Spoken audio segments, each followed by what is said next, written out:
point this morning is about how we see things. I've been driving my son back and forth to school for the last 5 years. I at one time made the mistake of counting when he was in kindergarten how many times I'd have to make that trip, that morning drop-off trip. And it was a number that I quickly forgot.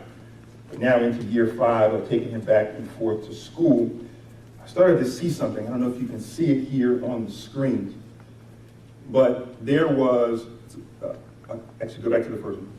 But there is a car every morning when I drop my son off at school.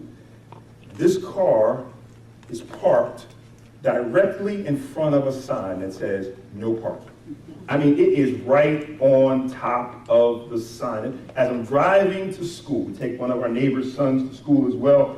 And so my son and his friend are in the back and they're talking and they're bantering back and forth. And I'm just spaced out wondering, what kind of person sees a sign that says no parking and parks right on top of the sign? I mean, you can't not see the car and not see and he or she is right there on top of the car. And for months I've been driving back and forth and I've been saying, what kind of person is this? I mean, how, can I say what I've really been thinking?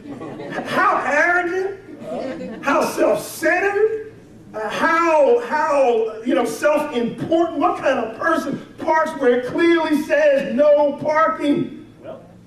And then a few weeks ago, I had to go to school for a meeting after dropping my son off.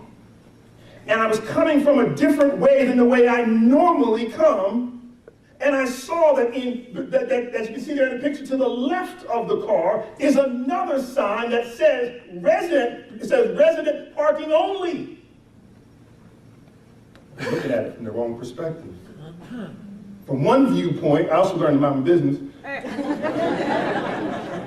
But from one viewpoint, you look at this and you see that something is wrong with this person. What kind of person is this? From another viewpoint, you see they have full authority to park where they park. Well, it's all about perspective. It's all about how we see things. We often come into things from a perspective that is our own, but we don't have the authority. We're coming from the wrong angle, and from our wrong angle, we're seeing things incorrectly.